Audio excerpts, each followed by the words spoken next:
So what you're looking at here is a Palad kick. It's a really famous Thai amulet, shaped as you can see like a phallus, and it's typically carried for things like protection and good luck.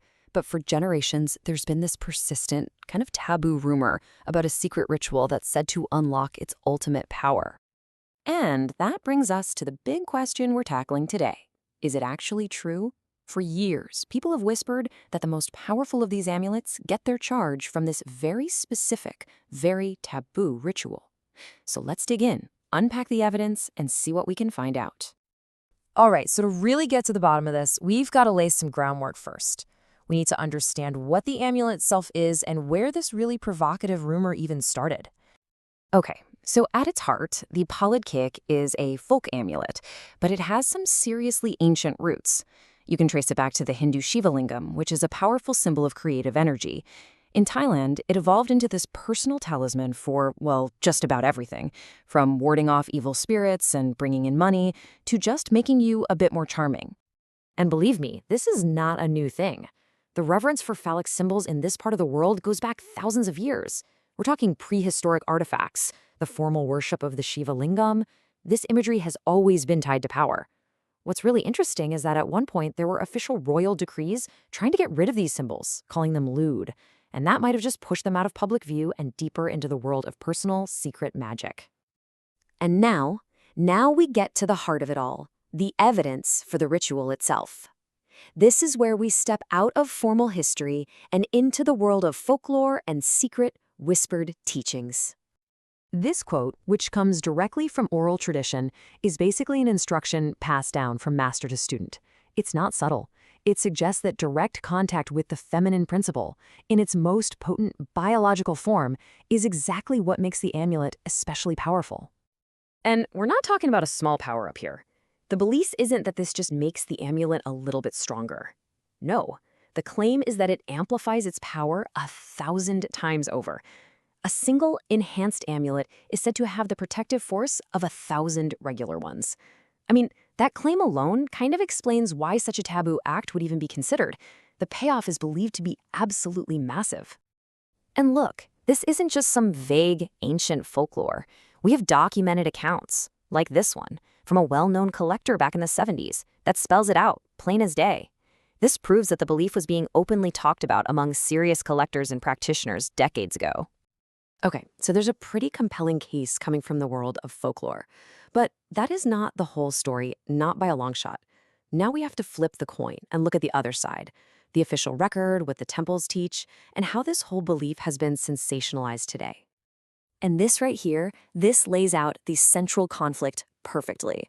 On one side, you have the secret oral tradition, the klet, which is like a secret tip or a hidden key. But on the other side, you have the official record, which is completely silent on this. Public teachings from the great masters and temples say that an amulet's power comes from the master's blessing, the sacred materials it's made from, and, this is crucial, the good moral conduct of the person who wears it. This whole tension just exploded into the public eye recently with this viral story about a so-called spread legs for charm ceremony. The internet went crazy, claiming it involved inserting amulets. But when journalists actually went and investigated, they found something very different. The real ritual involved writing sacred diagrams called yantras and applying gold leaf near the area.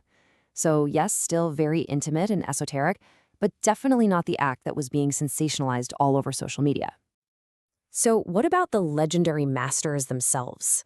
I mean, guys like Luang Por Yi and Luang Por Ler are famous for creating unbelievably powerful Palad kick. But the link to this specific ritual, it's almost always indirect. It's the collectors, the believers, the followers who associate their amulets with this practice. You just don't find the masters themselves officially teaching it. The connection lives in the folklore surrounding them, not in their official public doctrine. Okay, so this is the crucial turning point. If this isn't some widespread physical practice and it's not in the official teachings, then what is actually going on? Where does this powerful idea of combining male and female energy truly come from?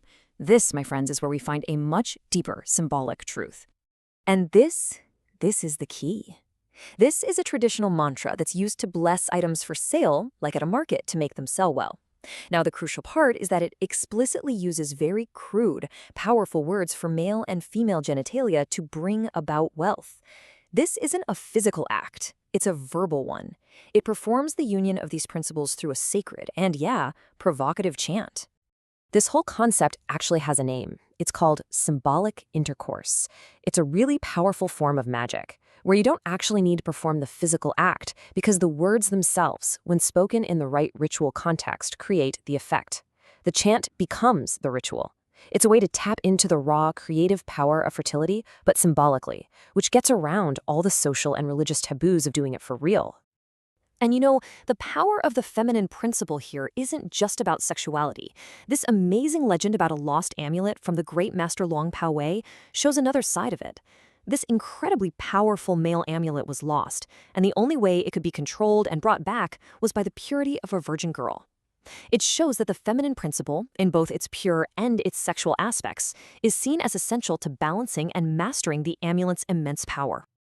All right, let's wrap this up. After digging into the folklore, the official records, and the deeper symbolism, what can we really take away from this incredibly complex and fascinating belief? So after all that, what's the bottom line? The physical ritual? It's a very real and powerful folk belief, for sure. But the real magic seems to be symbolic. It's found in the chants and mantras that fuse male and female energy through words. This whole thing just highlights that constant tension between folk magic and formal religion. But in the end, the ultimate message from the masters isn't some taboo secret. It's the public virtue of the person wearing the amulet, their faith, and their moral conduct. That's the real source of its power. So we really end on this thought. The story of the Paladkik shows us that belief is never simple. It's this messy, fascinating, incredible mix of ancient folklore, personal secrets, and official rules all living together at the same time. And the real question it leaves us with is, how do we navigate all those different layers of faith in our own lives?